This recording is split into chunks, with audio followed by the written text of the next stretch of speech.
नमस्कार, मैं हूं मृत्युंजय कुमार झा और अगले आधे घंटे तक कमोडिटी मार्केट पर सबसे बड़ी कवरेज जारी है। हम आपको बताएंगे कि आज के बाजार का मूड माहौल कैसा है, खबरें कौन कौन सी हैं और उसका इम्पैक्ट होगा क्या। आप सवाल भी पूछिए, आप नंबर नोट कर लें जिस नंबर पे आप सवाल पूछ सकते हैं 02223001634। इसके अलावा आप 02223001635 पर भी अपना सवाल पूछ सकते हैं।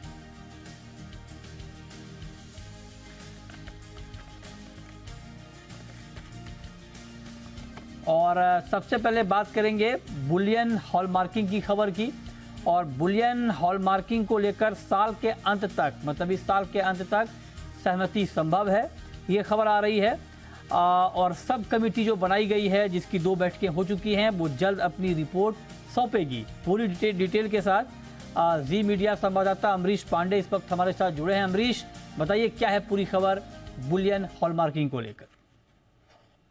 अजय मृत्युंजय, कमेटी बनाई गई थी, उसकी पहली बैठक हो चुकी थी और दूसरी बैठक की शुरुआत में जो जितने भी मेंबर्स थे उन्होंने कहा था कि एक सब कमेटी बनाने की जरूरत है, क्योंकि जितने भी बड़े प्लेयर्स थे, इसके अलावा आरबीआई और मिंट्स जितने भी थे, उन सब की एक आम राय थी कि इस तरह की हॉलमार्किंग होना जरूरी है, इस तरह के मानक होना जरूरी है। लेकिन कई सारे जो छोटे ज्वेलर्स हैं, उनके तरफ से ये बात आई थी कि जिस तरह से हम सोने को गलाते हैं, बाकी जो चीजें करते हैं, उस ट्रेडिंग में कुछ दिक्कत आ सकती है और उनकी बात को ध्यान रखते हुए एक सब कमेटी बनाई गई थी।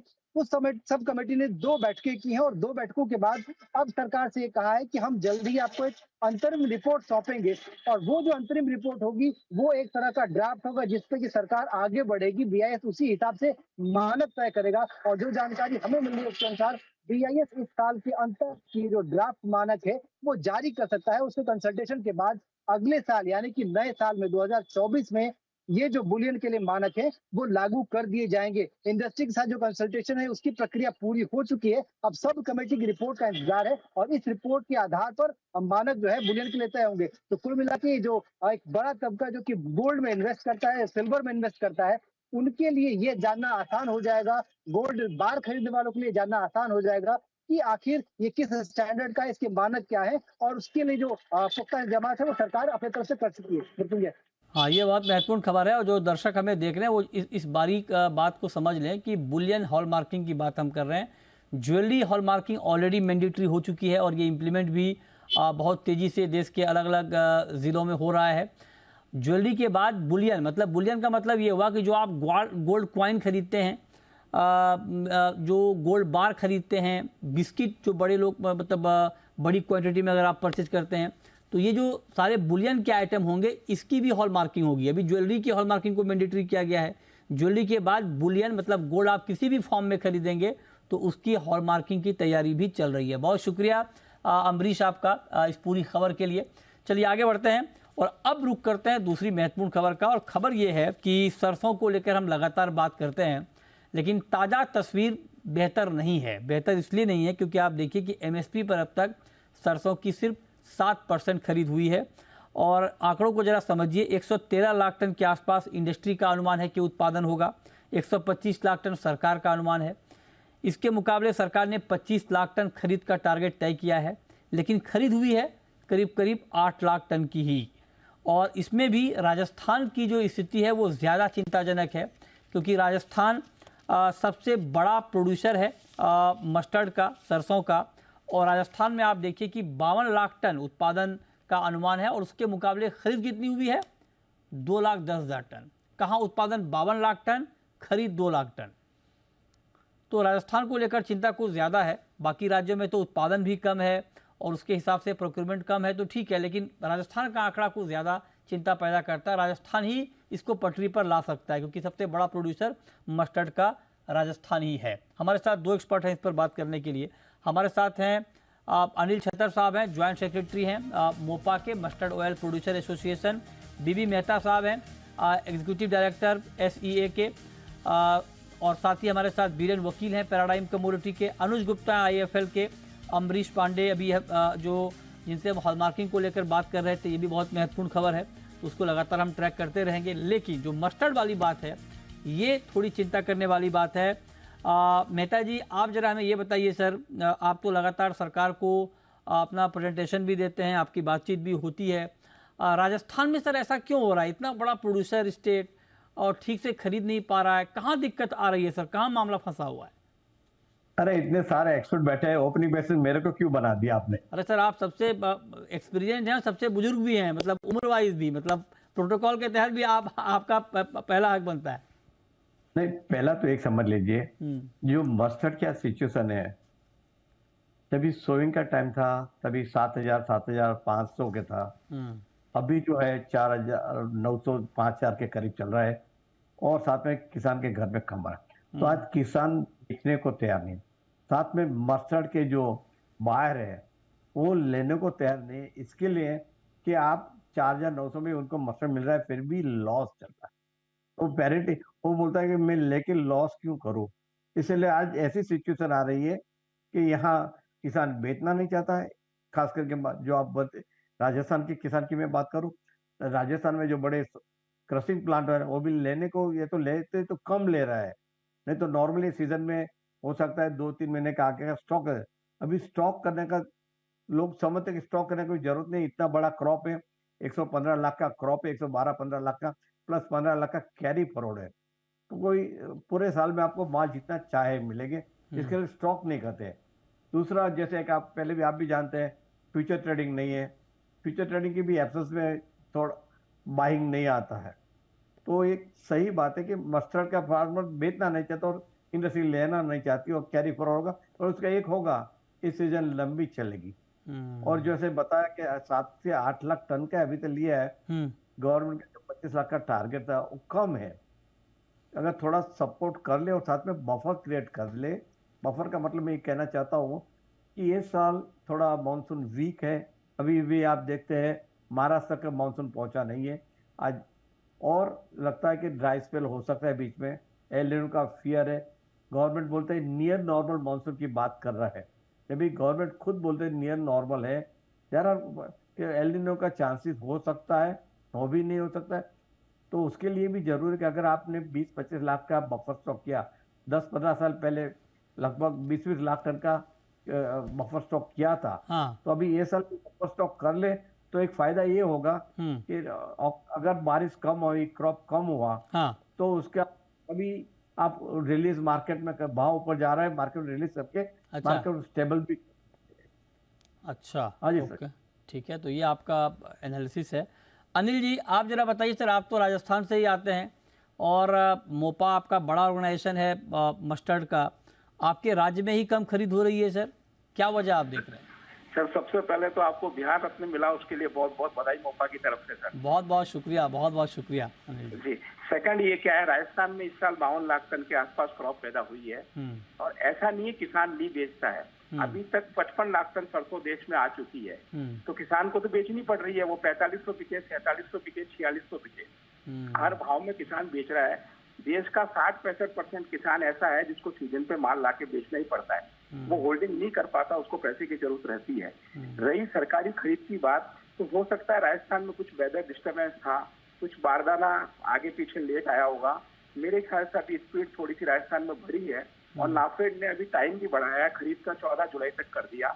और एक किसान से पहले 25 कुंटल सरसों तुलवाते थे, उसको 40 कुंटल भी किया है, तो आगे जाके राजस्थान कवर कर ले। दूसरा, ये गोल्डन ईयर है बफर स्टॉक बनाने का, जैसा कि मेहता साहब ने बोला। आने वाले टाइम में तो आप कुछ भी करो, क्रॉप 20 से 25% कम आने वाली है। तो इस खरीदी को चालू रख के कैसे भी करके 25-30 लाख टन का अगर स्टॉक बना ले, जो सरकार का लक्ष्य है, तो आने वाले टाइम में अपने फेस्टिवल सीजन में, मैरिज सीजन में वो स्टॉक काम आएगा और हमको तेजी देखने को नहीं मिलेगी। तो मेरा ऐसा मानना है कि इस खरीद की तारीख बढ़ाई जाए और इसको आगे से आगे माल को, किसान का माल चालू रखे तुलवाने के लिए सरकार का। अच्छा, ठीक है। लेकिन मेहता जी, एक बात सर मैं आपसे जानना चाह रहा हूँ कि जिस तरह से बाइंग हो रही है और लगातार, चूंकि आप देखिए कि जो एमएसपी है वो 5,450 रुपये प्रति क्विंटल है, और मंडियों में भाव इससे नीचे है 4600-4700। तो अब चूंकि वक्त बड़ा तेज़ी से निकल रहा है, अब इस पर डिसीजन होगा क्या होगा, थोड़ा टाइम लग जाता है। तत्काल प्रभाव से ऐसा कोई कदम उठे जिससे किसानों को और लॉस ना हो, मस्टर्ड मतलब और कम भाव पर, मतलब मेरी चिंता तो ये है कि किसानों को नुकसान ना हो, और आपकी भी चिंता यही होगी, मैं समझ रहा हूँ इस बात को। तो आप जरा बताइए सर कि फौरी तौर पे क्या कदम उठाया जाए कि कुछ प्राइस को सपोर्ट मिले। इंडस्ट्री जब भी माल लेती है तभी वो देखती है कि कितना ऑयल के से रिटर्न होगा, कितना तेल से मिलेगा। हाँ। अभी तेल के भाव भी नीचे है, ऑयल के भी नीचे है। अगर तेल के भाव ऊपर लेने के लिए अगर इंटर मार्केट में थोड़ी तेजी है, जो 2-3 दिन से देख रही है, और तेजी है और इंटर से भाव बढ़ेगा तो लोकल में भी तेल के भाव बढ़ेंगे, तो थोड़ी पैरिटी आएगी और उससे किसान को थोड़ा, जो आज मैं देख रहा था मंडी में जो भाव आज का जो निकला है 100-200 रुपया अपना फ्राइडे से ऊपर है। अच्छा। थोड़ी करंट आया है 5300 दिखा रही है, जो एमएस के नजदीक जा रहा है। अच्छा। अगर थोड़ा और भी इतना से मार्केट तेज हुई तो ऑटोमेटिक तेल के भाव बढ़ेंगे तो सपोर्ट मिल जाएगा एमएसपी पे। अच्छा, ये आप कह रहे हैं कि अगर थोड़े तेल का दाम और भाव, बढ़ेंगे। ड्यूटी की बात करना नहीं चाहता हूँ कि ड्यूटी अभी कोई मतलब कम की नहीं है। हुई है तो बढ़ाने की कोई बात करने का कोई अर्थ नहीं है। हाँ, इनसे बात से करने भाव का बढ़ेगा तो ऑटोमेटिक बात करने का नुकसान हो गया सर। आपने लिखा था बढ़ाने के लिए और ऊपर से घट गई ड्यूटी। क्या करें भैया, गवर्नमेंट है, अब गवर्नमेंट को क्रिटिसाइज तो नहीं कर सकते कि भाई नहीं, आपने नहीं। ऐसा क्यों किया। हाँ। गवर्नमेंट के भी कोई रीजन होगा हाँ, कि रीजन होगा, क्यों बिल्कुल ऑब्वियस, ठीक है। ड्यूटी कम की है। बराबर। अच्छा अनिल जी, एक बार बताइए सर, अभी क्या मंडी में रेट है सरसों का? मेहता साहब ने बताया 5300 रुपए, वो कंडीशन का भाव है। अच्छा। मंडी में भाव 4600 से 4700 रुपए है। अच्छा। जो कि एमएसपी से 12% कम है सर। ओह, और 46-47। अभी 5 से 6 लाख कट्टे की आमदनी है मंडी में। हाँ। और मिल वाले जितनी पैरिटी है, जितना तेल बिकता है, उसी हिसाब से परचेज हो रही है। अच्छा। फ्यूचर ट्रेडिंग नहीं है, इसलिए कोई एमएनसी नहीं आ रही है, कोई बड़ा स्टॉपेज सामने नहीं आ रहा है। अच्छा जी। फ्यूचर ट्रेडिंग बैन होने की वजह से भी किसानों को दाम नहीं मिल रहा है। ट्रेड 50% इंडस्ट्री बंद पड़ी है और व्यापार एकदम खत्म सा हो गया। ऑयल इंडस्ट्री तो खत्म सी हो गई है सर एक बार। और जो मेहता साहब ने कहा ड्यूटी की बात तो करनी नहीं चाहिए, ड्यूटी की बात कर करके तो हम थक गए, उसके बाद तो ड्यूटी घट गई, तो ड्यूटी की बात तो करनी नहीं चाहिए। तो उल्टी बात कर सकते हैं ना, जिससे मतलब अगर आप कहें कि ड्यूटी बढ़े, अगर आप उल्टी बात करना शुरू कर दें कि ड्यूटी घटनी चाहिए, तब बढ़ जाएगी। नहीं, हम तो नहीं, हकीकत में तेल चाहे किसी भी भाव बिको उससे मतलब नहीं है, पर मिलों को पैरिटी आ जावे और एमएसपी पे किसान की सरसों तुल जावे। नहीं, दोनों बात का ऐसा एक बैलेंस बन जावे कि एमएसपी पे सरसों तुले और मिलों की डिस्पैरिटी खत्म हो, तो इंडस्ट्री चल जावे, तो खुशहाली आएगी, क्रॉप भी बढ़ेगी, सब काम अच्छा होगा। ओके, ठीक है। लेकिन मेहता जी, मतलब मैं ये बात ठीक है, और देखिए सरकार भी अपने लेवल पे सरकार को भी जो फीडबैक मिलता होगा या इंटरनल कुछ इनपुट ऐसा, तभी सरकार का भी मतलब जो इंटेंशन है वो गलत नहीं है। सरकार चाहती है कि कंज्यूमर के ऊपर बहुत पेन ना पड़े, और ये बात ठीक है, और फार्मर को भी अच्छा भाव मिले। मैं आपसे जानना चाहता हूँ कि आप इंडस्ट्री को बहुत नज़दीक से और बहुत लंबे समय से देख रहे हैं, आप जरा मैं ये बताइए मेहता जी कि सरकार का जो फियर है या जो मन में होगा, जैसे मान लीजिए अभी ड्यूटी घटा दी गई या मस्टर्ड को लेके और कोई डिसीजन नहीं आ रहा है फ्यूचर ट्रेड ओपन करने का, बाकी क्या इस फियर में अभी जो करंट सिचुएशन है डब्ल्यूएल का ग्लोबली और इंडिया में, क्या इस आशंका में दम है कि हाँ अगर सरकार छोड़ दे, कदम ना उठाए तो दाम स्पाइक भी कर सकते हैं, और शायद एक वजह होगी जिसकी वजह से सरकार कदम उठा रही है? नहीं, एक तो पहला कि ये साल है गवर्नमेंट के लिए काफी इंपॉर्टेंट ईयर है, आप भी जानते हैं, हम भी जानते हैं। तो गवर्नमेंट भी चाहती है कि भाई सारे फूड आइटम के दाम एक रीजन महंगाई के दर के नीचे रहे, तो ताकि उनको भी कंफर्ट लेवल आएगी। वो गवर्नमेंट ठीक है, 140 करोड़ की जनता के लिए वो उनका जो ध्येय है कि सबको सस्ता सारे फूड आइटम, वो ठीक है, मगर वो करने जाने में आप एमएसपी के नीचे चले जाते हैं, तो दोनों का बैलेंस नहीं हो रहा है। तो जरूरी है, जैसे इसने बताया मेरे आगे वाले ने, कि भी बैलेंस करना जरूरी है कि एमएसपी और लोकल प्राइस बैलेंस जब तक होगा तो कोई किसान अगर नहीं तो क्या होगा, मेरे को जो डर है सोयाबीन में कि आपका एकरेज कम होगा, मस्टर्ड में आपका एकरेज कम होगा। अच्छा, वो डर है कि आज किसान जब भी देखेगा कि उनको ऑल्टरनेट चॉइस है, अगर चॉइस नहीं है तो बेचारा वो कंटिन्यू करे। आज सोयाबीन के सामने पल्सिस है, तो हो सकता है सोयाबीन का एरिया कम होकर पल्सिस में चले जाए। ऐसे मस्टर्ड का जो हम प्रयत्न करें कि मस्टर्ड का बढ़े, हो सकता है वीट में चला जाए, गेहूं में चला जाए, वो एक डर लग रहा है। और दूसरा, अगर बारिश ठीक नहीं रही तो रबी भी खराब होगा। अच्छा, तो ये कंसर्न है, मतलब आप जो कह रहे हैं। अच्छा, एक आखिरी सवाल अनिल जी आपसे मेरा ये होगा कि दो अनुमान है, इंडस्ट्री का अनुमान है 113 लाख टन के आसपास का प्रोडक्शन का, सरकारी अनुमान 125 लाख टन के आसपास का है, करीब 12 लाख टन का गैप दिख रहा है। अब तक कुछ तस्वीर साफ हो पाई है क्या कि एक्चुअल प्रोडक्शन कहाँ जा रहा है, आंकड़ा? जी सर, गवर्नमेंट ने अपने हिसाब से बिल्कुल आइडिया सही किया होगा, तो गवर्नमेंट के आंकड़े को हम चैलेंज नहीं कर सकते, लेकिन जितना हम मोपा के द्वारा सर्वे कर पाए, कोइट और मोपा के द्वारा, उसमें हमारा जो टारगेट है वो 113 लाख टन के करीब है। अच्छा। उसके बाद भी 15 जुलाई को दिल्ली में हमारी मीटिंग है, उसमें अगर कोई भी चेंज होगा तो हम आपको बताएंगे। 15 जुलाई को मोपा की मीटिंग है? हाँ, दिल्ली में मीटिंग है कोइट और मोपा की। क्यों कर रहे हैं मीटिंग सर? मीटिंग है, इंडस्ट्री बंद हो रखी है, ट्रेड खराब हो रखा है, उसके लिए इंडस्ट्री को बचाया जाए, किसान को उसकी उपज का दाम मिले, अच्छा, इसलिए आगे पैदावार कैसे बढ़े, हाँ। उसके लिए मीटिंग है सर। अच्छा मेहता जी, आप लोगों का क्या टारगेट है सर प्रोडक्शन का? नहीं, 113 114 लाख है। हमेशा गवर्नमेंट और इंडस्ट्री का डिफरेंस 10%, 8-10% का रहा है। अच्छा, उनकी सिस्टम अलग है, हमारी सिस्टम अलग है। अच्छा, मगर सिस्टम किनकी 110 अच्छी है? आपकी सिस्टम अच्छी है, सरकार की सिस्टम अच्छी है? दोनों अच्छी है। ज्यादा अच्छी कौन सी है सर? नहीं, हम उसमें कंपैरिजन में नहीं जाएंगे। अच्छा। पर एक चीज जरूर है कि ट्रेड का एस्टिमेट है और ट्रेड के हिसाब से हम बनाते हैं। और उसमें जो नुकसान हुआ तो काट भी देते हैं, एकरेज शुरुआत में एकरेज बढ़ा है, बाद में वॉश आउट है तो वो भी निकाल देते हैं, अच्छा। करेक्शन करते हैं। गवर्नमेंट के पास अच्छी सिस्टम है। अभी तो रिमोट सेंसिंग है, सारी चीजें। इसके लिए अभी गवर्नमेंट का डेटा जो पहले इतना डिफरेंस ज्यादा अच्छा, था, अभी नहीं हो रहा है। मतलब सरकार अभी रिमोट सेंसिंग से करती है, आप लोग फिजिकली करते हैं, राइट सर? नहीं, हम दोनों कर रहे हैं। हम रिमोट सेंसिंग, अच्छा, crop cutting and the field service तीनों मिला के कर रहे हैं। अच्छा। गवर्नमेंट का भी वही सिस्टम है, रिमोट सेंसिंग से अभी एक्यूरेसी बढ़ी है। अच्छा। पहले आज से 10 साल पहले जो एक्यूरेसी थी, हाँ। उससे काफी फर्क पड़ा है और हमारा गैप भी कम हुआ है। ट्रेड और गवर्नमेंट का गैप भी कम हुआ है। चलिए, हम चाहते हैं और कम हो जाए। देखिए, अगर दोनों का सही है तो फायदा क्या है एक्सप्रेस करने का? ठीक बात है, ठीक, ये बात ठीक है। और गैप और कम हो जाए तो और अच्छा है कि लोगों को कोई कंफ्यूजन नहीं रहेगा। अभी गवर्नमेंट लोग समझते हैं भाई 100, चलो हम 113 के, गवर्नमेंट 125 के, तो 115-20 के करीब होगा और 2-5 लाख में कोई फर्क नहीं पड़ रहा है। हाँ, ठीक बात है। 4-5 लाख में मतलब 3 या 4-5, ये तो एग्री कमोडिटी है। आज यूएसडे का देखिए, हर 15 दिन में नंबर चेंज होता है। हर 15 दिन में नंबर चेंज होता है। ये बड़ा अच्छा आपने याद दिलाया सर, मतलब यूएसडीए का जो आपने याद दिलाया, ये अमेरिका वाले सोचते हैं कि उनका डेटा बड़ा फुल प्रूफ होता है। ये तो आपने मस्टर्ड की बात की। मैं क्रूड में देखता हूँ कि हर बार जो वीकली डेटा आता है उनका एक्सपेक्टेशन कुछ और होता है, उसके उलट आंकड़ा आता है। मतलब एग्जांपल के तौर पे मान लीजिए कि अगर अनुमान ये है कि क्रूड का प्रोडक्शन 13 लाख बैरल कम होगा, तो आंकड़ा आता है 26 लाख बैरल बढ़ गया। उससे अच्छा तो मैं जाके सर्वे कर दूं वहां पे क्रूड का। इतना गैप तो नहीं होना चाहिए ना कि गिरने की बात हो रही है, बढ़ जाए प्रोडक्शन। आज इतने एडवांस कंट्री है, इतनी टेक्नोलॉजी है, फिर भी हर वीकली में, हर 15 दिन में उसका नंबर चेंज होता है। और एग्री कमोडिटी नंबर चेंज होगा। You can not keep it constant. जो आज है, हो सकता है 15 दिन के बाद उसकी फर्क होगा, कोई नुकसान होगा। ओला, जैसे मस्टर्ड में तो ओला गिरते थे, उसमें भी नुकसान होते थे, काफी चीजें हैं। आज साइक्लोन आ गया तो साइक्लोन से नुकसान होगा। राइट सर, आप ऐसा नहीं बोलना चाहिए कि मैं बोला वही सही है। वो चेंज होता है, रहता है।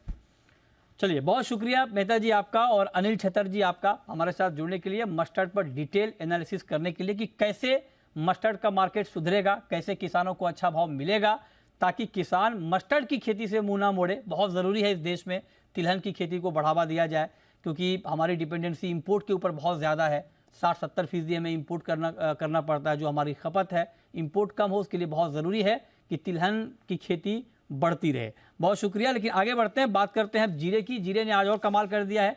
2700 रुपये से 2800 रुपये आप कह सकते हैं कि जुलाई का वायदा करीब 2800 रुपये बढ़कर 52,000 के ऊपर बंद हुआ है। लगातार नई ऊंचाई को जीरा छू रहा है, जबरदस्त तेजी। बीरेन जी, क्या हो रहा है जीरे में? ये कहाँ रुकेगा, क्या होगा अब जीरे में यहाँ से? काफी वाइब्रेंट मार्केट है। और अभी मैं सौराष्ट्र के दौरे पे था, कुछ जहाँ जीरा और धनिया का कॉमन इलाका है, तो सबके सब लोग सिर्फ जीरे की बात कर रहे थे। काफी वाइब्रेंट कमोडिटी है और अभी सेंटिमेंट सुपर चार्ज है, ऐसा मैं बता सकता हूँ। नहीं सर, आप तो कुछ और बताइए कि 52 के बाद अगला लेवल क्या? जिन लोगों को, काफी लोगों को मिलना हुआ, तो सब लोग जीरे के बारे में पूछ रहे थे। तो मैंने कहा मैं तो एक्सपर्ट नहीं हूँ, आप लोग एक्सपर्ट है, मैं तो फेंस सीटर हूँ। बट फिर भी ऐसा मानता हूँ कि इस दाम का जीरा अगर आप मिनरल वाटर से इरिगेशन करेंगे तो भी पेरिटी बैठेगी। ठीक बात है। चलिए, अब हम शुरू करते हैं सवाल और जवाब। और पहला सवाल इस वक्त हमारे साथ पहले फरहान लेकर जुड़े हैं रामपुर से। पूछिए फरहान। सर जी जी सर जी बीरेंद्र वकील सर सुन रहे हैं मेरी बात हाँ को? बिल्कुल सुन रहे हैं, आप पूछिए। इन्हीं से सवाल है सर। 2 हफ्ते तो हो गए, 2 हफ्ते पहले बात की थी। मैन सवाल तो बिल्कुल पानी पानी हो गया। पहले तो बात तो फसल भी कमजोर है, कोई गतिविधि नहीं हो रही हाजिर के अंदर। और एक बात आपसे मैंने पहले कहा था ठंड के महीने में कि ये बासफ कंपनी जो जर्मन की है, जर्मन से यूरोप से आ रहा है सिंथेटिक, हाँ उसको प्रभावित इसमें लगभग 6 साल पुराना लेवल अब यहाँ आज आ गया। नहीं तो किसानों को भाव मिल रहा सही। आज किसानों की आमदनी भी नहीं हो रही है, इतनी आय भी नहीं निकल पा रही है, उनकी इतनी लागत आ रही है। आप ये समझिए, ठीक बात। किसान भी परेशान है सर। गिरीन जी बताइए सर। मेंथा ऑयल में वॉल्यूम बेहद कम है, 20-25 लोट का ही वॉल्यूम है। कभी कभी 300, 350 और एक जमाने में 1000-1200 लोट का भी वॉल्यूम मैंने देखा था। तो इतने कम वॉल्यूम में कोई प्राइस फोरकास्टिंग करना बाकी है। अगर ये अल नीनो की जो बातें हो रही है अगर मटेरियलाइज होती है तो यहाँ से थोड़ा अपसाइड शायद आ सकता है। ठीक है, तो इस पर आप नज़र रखिए। नेक्स्ट कॉलर अनवर हैं राजस्थान से। पूछिए अनवर। हाँ सर, हाँ सर, मेरा सिल्वर पे सवाल है सर। जी जी पूछिए। मैं ये पूछना चाहता हूँ सर कि सिल्वर क्या जुलाई के एंड तक 62 या 65 आ जाएगी क्या सर? बताइए अनुज जी। देखिए ऐसा नहीं लग रहा है कि 62 या 65 आएगी। हमें लग रहा है कि मार्केट अभी एक रेंज में रहेगा। हम देख रहे हैं कि कंटिन्यू $24 के आसपास सस्टेन कर रहा है, तो नीचे काफ़ी अच्छा सपोर्ट बनाया है चांदी ने 71,000 के आसपास। तो अगर 71,000 के आसपास तक भी आता है, 70,000 तक भी आता है, तो खरीदारी करना चाहिए। हमें लगता है कि यहाँ से एक अच्छा बाउंस बैक आता हुआ दिखाई देगा। डॉलर इंडेक्स में वीकनेस देखने को मिल रही है और जियोपॉलिटिकल टेंशन जो गहराती जा रही है उससे काफ़ी हद तक सपोर्ट मिलेगा। हमें लगता है कि चांदी में 70-71,000 के लेवल मिले तो आप खरीदारी का ट्रेड बना सकते हैं। ठीक है, ओके। अमित है नेक्स्ट कॉलर। पूछिए अमित जी। जी सर, सबसे पहले तो आपको बिहार रखने के लिए बहुत बहुत शुभकामनाएं। बहुत शुक्रिया सर, बहुत शुक्रिया। जी मेरा सवाल है नेचुरल गैस के ऊपर। मैंने 210 के लोट बाय किया हुआ है, पी 210 का पी और 195 का पी सेल किया हुआ है। तो ये स्प्रेड बनाया हुआ है, तो इसको होल्ड करूं या एग्जिट करूं? क्या सुझाव होगा आपका बीरेन जी? शॉर्ट टर्म बाउंस है इसमें। अमेरिका में हीट वेव को देखते हुए इस बार शायद हरिकेन सीजन भी थोड़ी ज्यादा एक्टिव रहेगी। अपसाइड में ये जो जुलाई कॉन्ट्रैक्ट है वो 235-240 तक जा सकता है। ये 8-10 दिन की अवधि है। नेक्स्ट कॉलर चंद्रभान है। पूछिए चंद्रभान जी। नमस्कार सर जी। नमस्कार। हाँ सर, मैं एक किसान हूँ सर। मैं पूछ रहा हूँ फिजिकल में क्या सरसों 55 जा सकती है सर? फिजिकल में? हाँ, सरसों का भाव क्या रह सकता है आगे? फिजिकल में सरसों का भाव आगे क्या रह सकता है? अभी हमने सरसों पर लंबी बात की है। बीरेन जी बताइए सर, क्या व्यू आपका सरसों पर, आपका अपना एनालिसिस? जो लूज मंडी अभी 47 बिक रही है वो अगर ये अल नीनो की बात में गहराती है और जिस हिसाब से फॉरेन में तेलों में तेजी आई है तो ये लूज मंडी 47 वाली यहाँ से 300-400 बढ़ सकती है। और ये टाइम फ्रेम में 3-4 वीक की दे रहा है। अच्छा ठीक है, तो इस पे नज़र रखिए। बहुत शुक्रिया बीरेन जी आपका और अनुज जी आपका हमारे साथ जुड़ने के लिए, तमाम सवालों के जवाब देने के लिए। लेकिन अब आपको एक महत्वपूर्ण खबर, और खबर ये कि इंडिया ज्वेलरी शॉपिंग फेस्टिवल का आयोजन होने जा रहा है। देश के अलग अलग शहरों में इसके इवेंट हो रहे हैं और ये कितना बड़ा इवेंट है और इससे ज्वेलर को क्या फ़ायदा होगा, जो छोटे ज्वेलर हैं, जो कंज्यूमर हैं, क्या फ़ायदा होगा, इस पर हमने बात की है इंडिया ज्वेलरी शॉपिंग फेस्टिवल के ज्वाइंट कन्वेनर मनोज झा से। आइए सुनते हैं। मनोज जी, आपने बहुत बड़ी योजना बनाई है और आप ये दावा कर रहे हैं कि ये पहला इस तरह का बिजनेस टू कंज्यूमर B2C कार्यक्रम है। आप जरा हमें ये बताइए कि जी बिजनेस देश का ना सिर्फ नंबर 1 बिजनेस चैनल है बल्कि पहला हिंदी बिजनेस चैनल है और देश भर के जो ज्वेलर हैं वो आपको देख रहे हैं हमारे जरिए। आप बताइए कि छोटे ज्वेलर को इंडिया ज्वेलरी शॉपिंग फेस्टिवल से क्या फ़ायदा होगा? जी, मैं पहले तो धन्यवाद करना चाहूँगा आपको और जी बिजनेस को, जो जेम्स एंड ज्वेलरी इंडस्ट्री को हमेशा सपोर्ट करती है और ग्राउंड लेवल पे जाके सपोर्ट करती है। आज ये ज्वेलरी शॉपिंग फेस्टिवल हम इसलिए कर रहे हैं कि देखिए हर इंसान, जितना भी हमारा नेक्स्ट जनरेशन है खासकर, उसके पोर्टफोलियो में जेम्स एंड ज्वेलरी का एक पर्टिकुलर अच्छा सेगमेंट, अच्छा प्रोपोर्शन होना चाहिए उनके पोर्टफोलियो में। और उस पोर्टफोलियो में आने के लिए जो हमारा नया जनरेशन है उनके माइंडसेट होना चाहिए कि ये जेम्स एंड ज्वेलरी क्यों इतना इंपॉर्टेंट है, वो एसेट क्लास क्यों है, वो एसेट उसके पोर्टफोलियो में क्यों होना चाहिए। तो उसको लेके ये हमारी मुहिम है और उसमें हमारी कोशिश है कि पूरे देश के जितने बड़े ज्वेलर हैं, छोटे ज्वेलर हैं, मीडियम ज्वेलर हैं, वो सब एक प्लेटफॉर्म पे आएं और एक तरह का प्रमोशन करें और ट्रांसपेरेंट वे में काम करें। जैसे देखिए आज ज्वेलरी कम्युनिटी हॉलमार्किंग आने के बाद बहुत ट्रांसपेरेंट हो गई है। कोई भी मीडियम ज्वेलर के यहाँ अगर आज सोना आप खरीदते हैं, हॉलमार्क ज्वेलरी खरीदते हैं, तो दूसरे किसी ज्वेलर के यहाँ आपको इजीली बाईबैक मिल जाता है, क्योंकि सब लोग कॉम्प्लाइंट होते जा रहे हैं। हॉलमार्क आपके प्लेटफॉर्म पर आकर वो ट्रांसपेरेंट तो हो जाएंगे, लेकिन उनको ट्रांसपेरेंट होने का फायदा क्या होगा? ट्रांसपेरेंट फायदा ये होगा कि उनके यहाँ जो देखिए हमारी इंडस्ट्री आप कंट्री के 7% जीडीपी को सपोर्ट करती है। तो इस फेस्टिवल के जरिए जब नए लोग आएंगे, हमारे जेनजी और जुड़ेंगे जिनका कहीं ना कहीं झुकाव थोड़ा जो है नॉन एसेट क्लास की तरफ अभी इन दिनों हो गया है, तो वो जब हमारे इंडस्ट्री से जुड़ेंगे, आएंगे, तो उनका बिजनेस बढ़ेगा। उनको हाईलाइट करने के लिए हम इवेंट कर रहे हैं।